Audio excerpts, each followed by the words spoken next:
hasta el cielo. Puede seguir ahí en su Biblia mientras voy leyendo. Dice, así que los que somos fuertes debemos soportar las flaquezas de los débiles y no agradarnos a nosotros mismos. Cada uno de nosotros agrade a su prójimo en lo que es bueno para edificación, porque ni aun Cristo se agradó a sí mismo. Antes bien, como está escrito, los imperios de los que vituperaban cayeron sobre mí, porque las cosas que se escribieron antes para nuestra enseñanza se escribieron a fin de que por la paciencia y la consolación de las Escrituras tengamos esperanza. Pero el Dios de la paciencia y de la consolación os dé entre vosotros un mismo sentir según Cristo Jesús, para que unánime a una voz glorifiquéis al Dios y Padre nuestro Señor Jesucristo. Por tanto, recibíos los unos a los otros, como también Cristo nos recibió para la gloria de Dios. Ahí la lectura. Ponemos un momento. Padre, te damos gracias, Señor, por tu palabra, que podemos leer, podemos estudiar, podemos aprender, Señor, principios que nos ayudan en nuestra vida personal, pero también en la vida de la comunidad de esta iglesia. Rogamos, Señor, que tú nos guíes, que cada uno podamos crecer, madurar, y Padre, que mantengamos la unidad siempre en la congregación. En el nombre de Jesús oramos. Amén. Bueno, hermanos, tenemos en esta parte que el tema que había comenzado en el capítulo 14, había un problema que había que solucionar, y Pablo en esta parte, que son los últimos capítulos de la carta, es la parte práctica, ¿verdad? Entonces, toda la parte doctrinal de salvación, justificación, santificación, todo lo ha expuesto Pablo ya anteriormente. Y estos últimos capítulos vemos la parte práctica. Y el tema que había comenzado en el capítulo 14 se extiende hasta el capítulo 15 y el versículo 7 hasta donde leemos. Y de ahí para adelante Pablo va a hablar un poco más acerca de su ministerio a los gentiles, ¿verdad? Y en el capítulo 16 ya va a saludar a consiervos de él, hermanos, conocidos, y bueno, es la parte final. El tema que vamos a ver ahora es la parte final de lo que ya nuestro hermano Pablo había comenzado o había expuesto el anterior domingo. Y creo que quedó claro, ¿verdad? Bastante claro la exposición de tanto los hermanos fuertes y los hermanos débiles, cosas que a veces surgen en la congregación que deben solucionarse a la luz de la revelación de la palabra de Dios, y obviamente sin hacer tropezar a ningún hermano. Y yo quisiera que esta mañana vamos a ver unas tres lecciones más sobre esto, y vamos a concluir con algunas preguntas que nos pueden ayudar a la hora de tomar una acción cuando no hay algún versículo que nosotros podamos decir, bueno, yo me apoyo en este versículo para tomar una acción, sino que nos preguntemos, y eso nos puede ayudar para no causar tropiezo a ningún hermano o a alguna persona que no conoce a Dios también, ¿verdad? Entonces comenzamos, y en En el versículo 1, Pablo dice, continuando el mismo tema, dice, así que los que somos fuertes debemos soportar las flaquezas de los débiles. Los que somos fuertes, dice Pablo, y Pablo por supuesto se incluye, se considera un hermano fuerte. ¿Verdad? No sé cómo se considera usted, un hermano fuerte o un hermano débil. Por lo general nadie quiere ser débil, ¿verdad? Queremos ser fuertes. Los hermanos fuertes,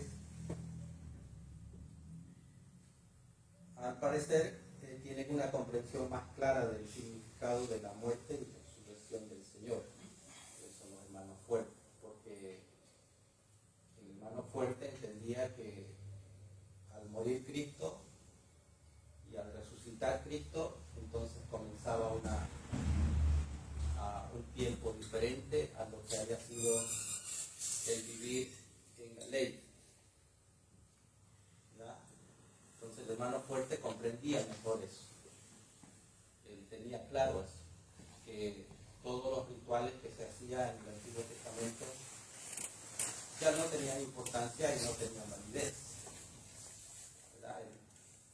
En otras palabras, podemos decir que él disfrutaba de su libertad en Cristo. Disfrutaba de su libertad en Cristo.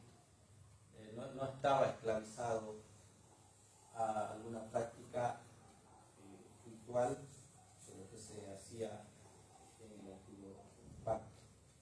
Entonces él no tenía problemas, como se explicaba el anterior domingo, de ir y comprar alguna carne que había sido ofrecida a los ídolos, porque él sabía que el ídolo no era nada, y que si había sido ofrecido a los ídolos no le afectaba nada, él podía comer esa carne porque era carne, ¿ya? Era carne. No sé si usted alguna vez ha sentido alguna incomodidad cuando, por ejemplo, no sé si aquí creo que no hace mucho, pero en Bolivia el día del Santo, el día de los Muertos, se hace pan y ese pan se lleva al cementerio y allá ese pan se da a las personas para que hagan oraciones o rezos por la alma de los muertos. Entonces ese pan es como que ese pan es ofrecido al muerto, algunos van y lo ponen encima de la tumba ahí, una manta, y bueno, viene la gente y dice, bueno, yo quiero interceder por esa alma y la creencia, ¿verdad? Una falsa creencia. Entonces, se llevan ese pan. Y escuché a algunos que dicen, bueno, ese pan no tiene sabor, dice, porque el alma, dice, el difunto vino y le gustaba esa masa y comió. Entonces el pan no tiene sabor. Y alguna persona, bueno, dice, eso debe ser cierto, ¿verdad? Que el alma ha venido y ha consumido el pan y puede sentirse incómodo, ¿verdad? Que alguien le diga, mira, yo fui al cementerio y traje este pan que me dieron para rezar y bueno, ahora lo tenemos aquí en la mesa para desayunar. Bueno, alguien puede sentirse incómodo por eso. Pero el que sabe que eso es mentira, que el alma no viene al cementerio y no está ahí, puede comer tranquilo. Puede comer tranquilo. Pero algún hermano tal vez puede sentirse incómodo por eso. Y decir, no, eso no debemos hacer eso.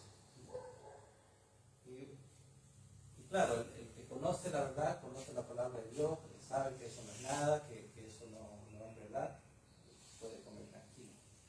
Puede comer tranquilo. Podría ser algo más o menos parecido a lo que pasaba en el tiempo de Pablo, en la iglesia de Corinto, más precisamente era lo que había surgido este problema. Y también aquí en los romanos. Y recordemos que la iglesia de Roma estaba compuesta más por gente gentil, ¿verdad? Y los judíos quizás eran menos. Entonces, podría ser que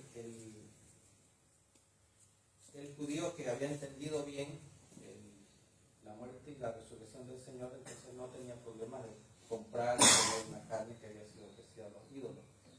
Y el gentil tal vez observaba eso y decía, bueno, ¿cómo puede, siendo judío, sabiendo la ley, y está haciendo lo que la misma ley te prohíbe? ¿Verdad? O podría ser un gentil también, que agarraba y él no tenía problema, él compraba la carne y comía. Y el creyente débil podría haber sido un judío y juzgar y decir, bueno, este no está haciendo bien, ¿verdad? Entonces, ¿cuál era la enseñanza de Pablo? Le dice que él, como dice ahí, los que somos fuertes, que no sean tropiezos para el débil, y el débil que no juzgue al que era considerado fuerte, ¿verdad? Entonces, en la lección número 1, aquí, los que somos fuertes, como dice Pablo aquí, debemos soportar las flaquezas de los débiles. Debemos soportar las flaquezas de los débiles. Ahora, el débil, ¿por qué era débil? No es que Pablo está diciendo, no, es que los que somos fuertes somos superiores a los débiles. No era ese el caso, sino que el débil era débil porque su conciencia era muy sensible, era muy sensible. Me acordaba de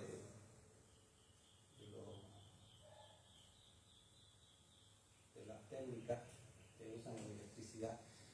Allá en Bolivia creo que no hay, bueno, no sé si debe haber, pero aquí usan, aparte de las técnicas, usan otra disyuntor, y ese es más sensible que la técnica, ¿verdad? A cualquier contacto que usted haga con algún cable que por ahí está, hay fuga de corriente, corta, ¿verdad? Corta. Más o menos así la sensibilidad, la conciencia del débil, respingaba a algo que para él no estaba claro, ¿verdad? Entonces se escandalizaba, ¿verdad? ¿Cómo puede ser que un judío creyente esté consumiendo una carne que ha sido ofrecida a los ídolos? Es lo que vemos más o menos en la carta, ¿verdad? Entonces, ¿cuál es la causa de la debilidad? Posiblemente eran niños en la fe, ¿verdad? Posiblemente eran niños en la fe, que eran creyentes que recién habían abrazado la fe, entonces eran niños, faltaba desarrollarse espiritualmente.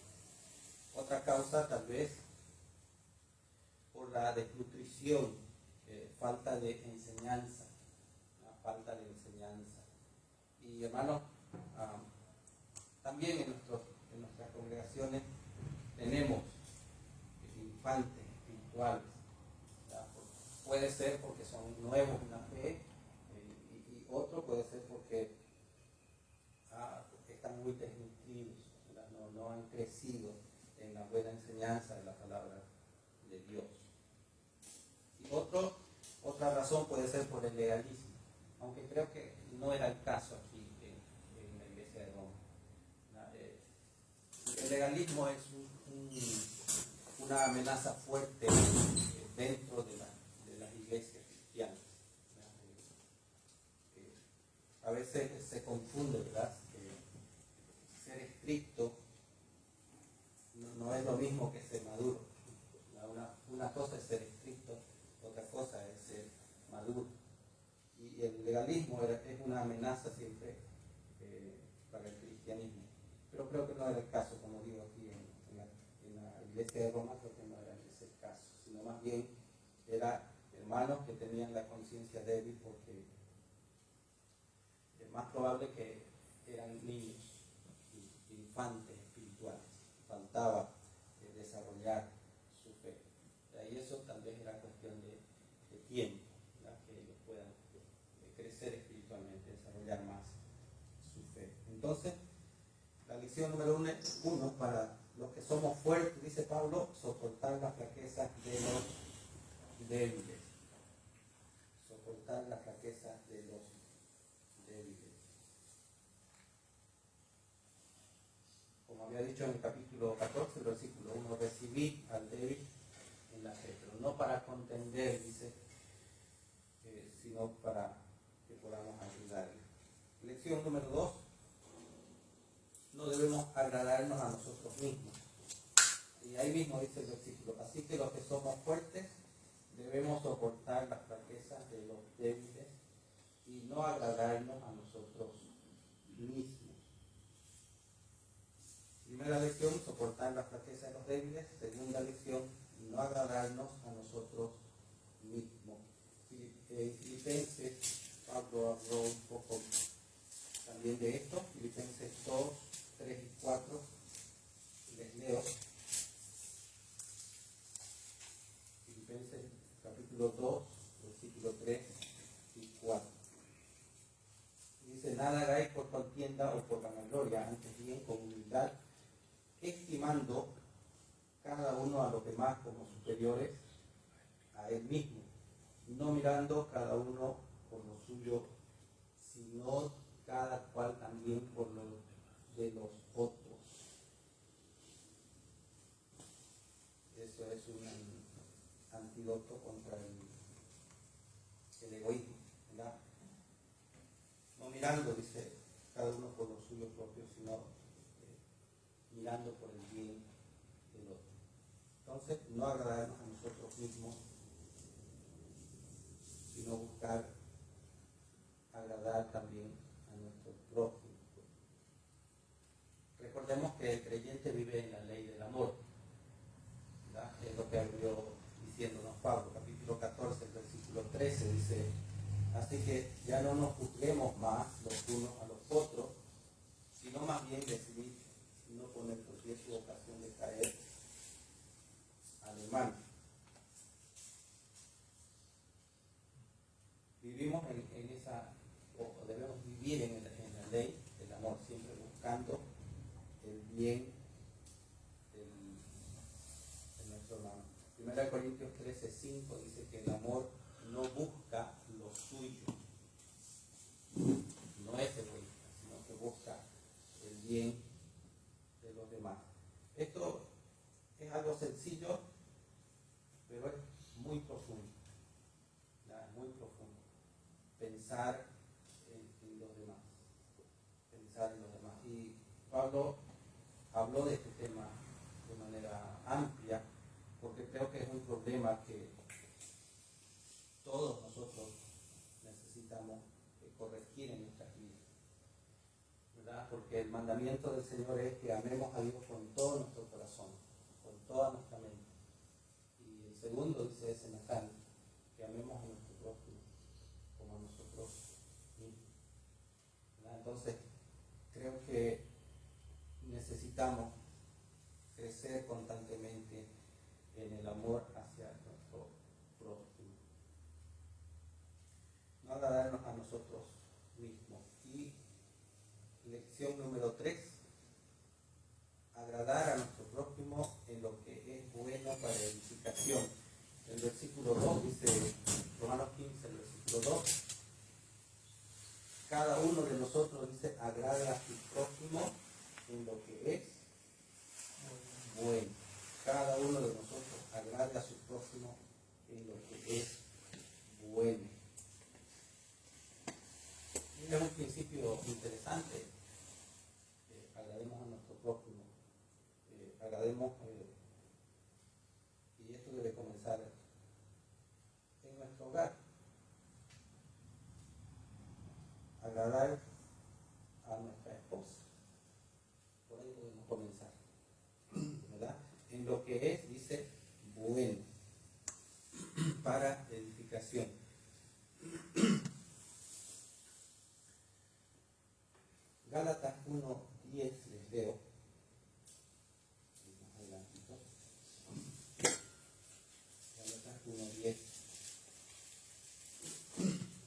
acabar el tiempo rápidamente.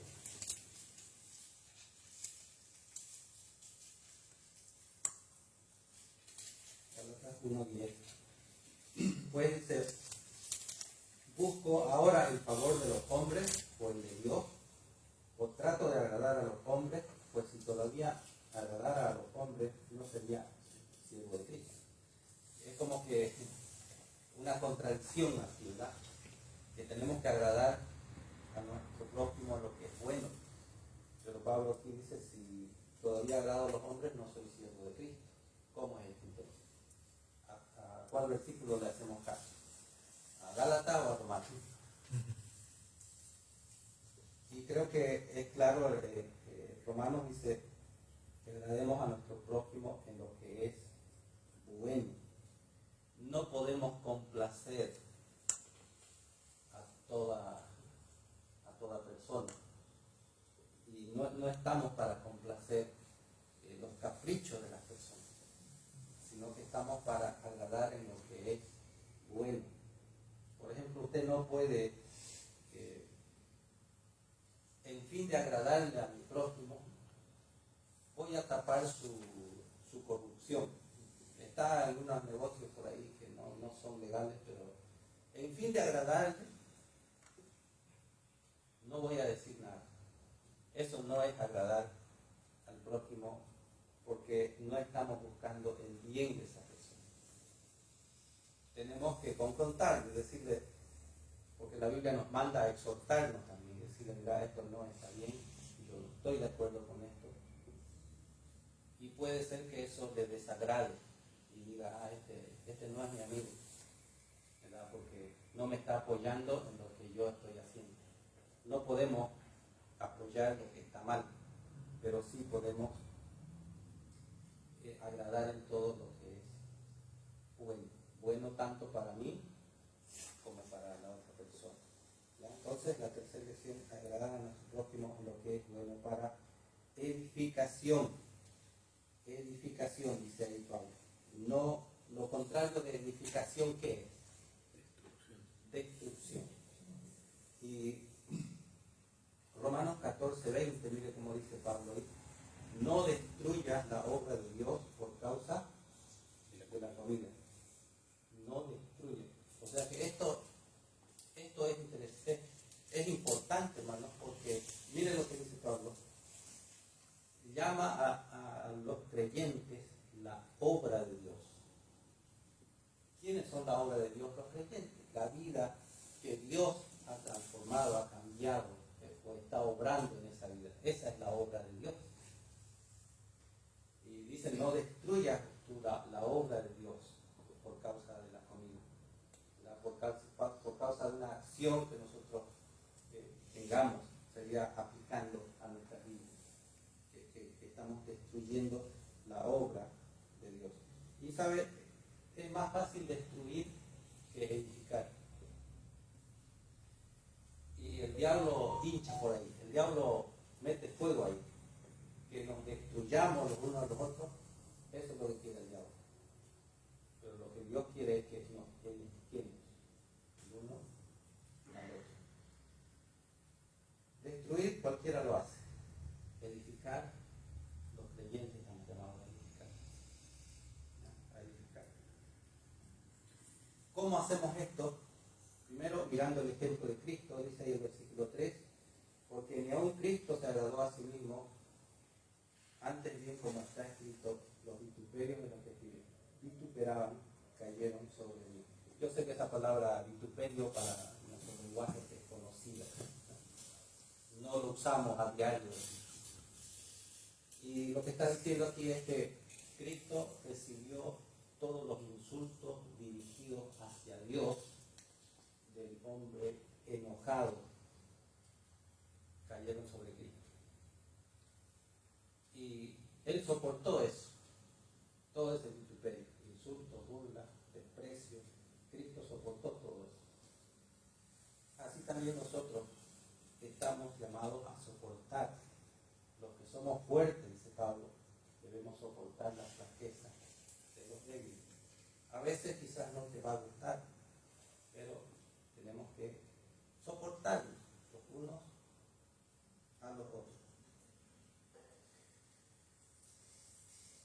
¿Cómo soportó Cristo todo eso?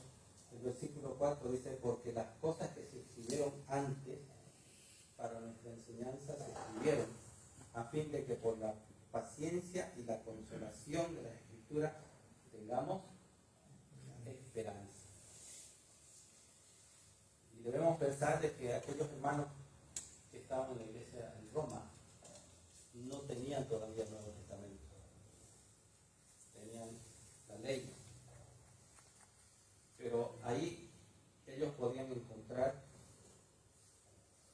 como dice ahí, a fin de que por la paciencia y la consolación de las Escrituras tengamos esperanza.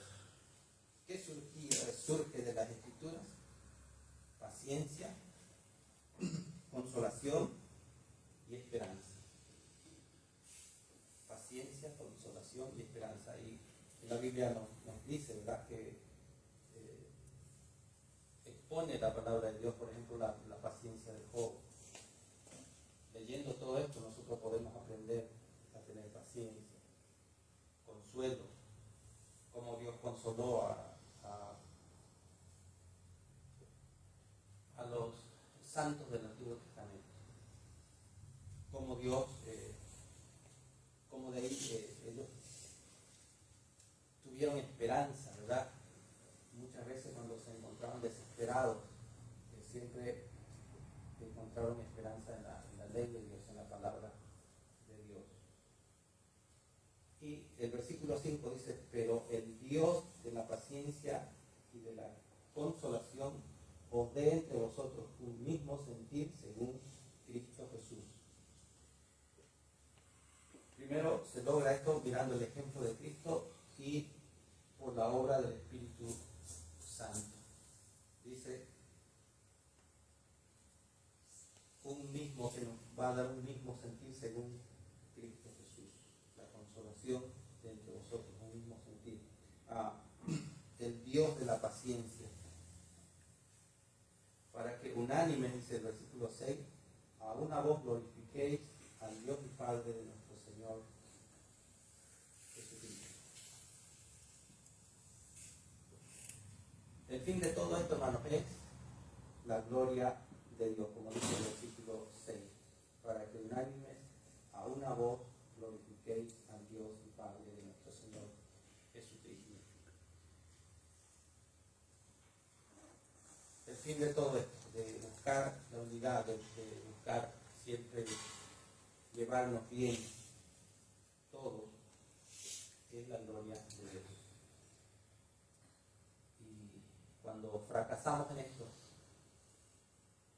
no le damos la gloria a Dios, no es glorificado Dios. Y eso es un pecado.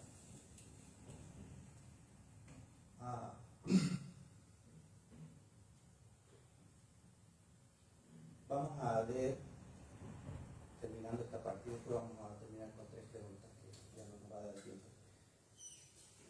El versículo 7 dice, por tanto recibíos los unos a los otros, como también Cristo nos recibió para gloria de Dios. Y había comenzado el tema, capítulo 14, el versículo 1, recibid al débil en la fe. Recibid al débil en la fe. Y recibíos los unos, dice, a los otros. Como Cristo nos recibió, tanto recibió al débil como al fuerte. Y hermanos, así debemos recibir, ¿no? Así debemos recibir, el uno al otro. Si no, Dios no es glorificado.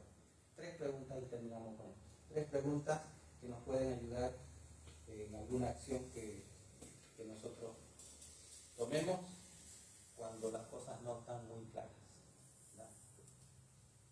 La primera pregunta que debemos hacernos antes de tomar una acción: ¿estoy andando conforme al amor? ¿Estoy andando conforme al amor? Romanos 14:15 dice, pero si por causa de la comida tu hermano es contristado, ya no andas conforme al amor. Si voy a hacer algo, ¿será que eso va a afectarle a mi hermano? ¿No? Debemos cuestionarnos esto antes de tomar una acción. Y hermano, seamos prudentes con nuestra libertad.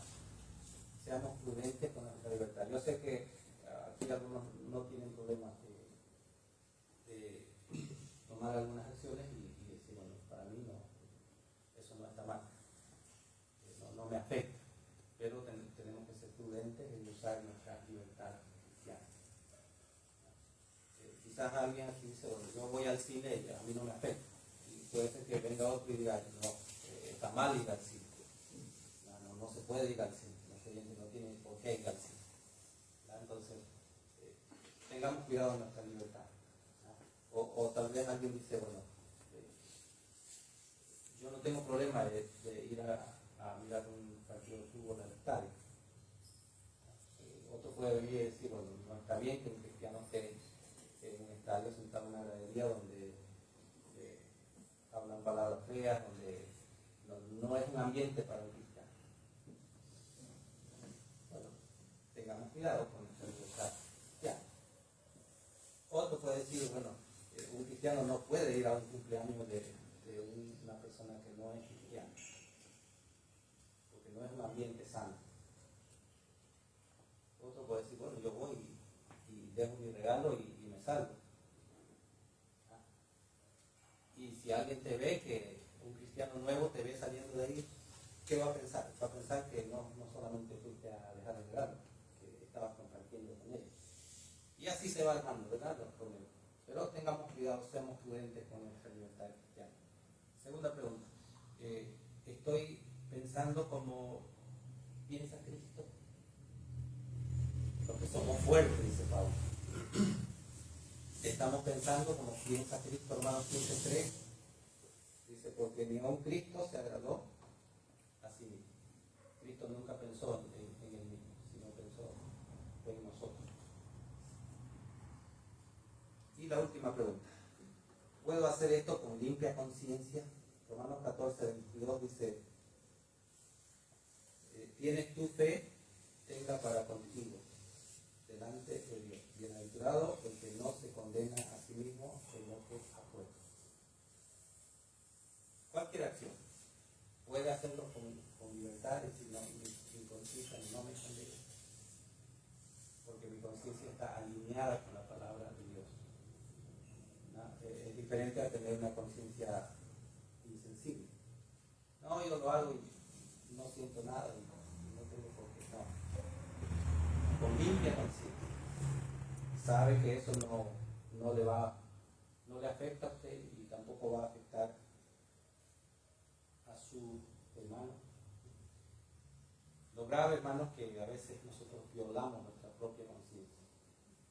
Sabemos que está mal, que no lo podemos hacer, nos sentimos incómodos, pero igual lo hacemos. Ahí es grave. Ahí tenemos que arrepentirnos y decirle, Señor, ayúdame, dame un corazón más sensible para no violar nuestra propia conciencia. Hermanos, espero les ayude esto, ya no hay más tiempo. Y continúo todavía el capítulo 15 con otros temas que el apóstol va a exponer. Dios bendiga.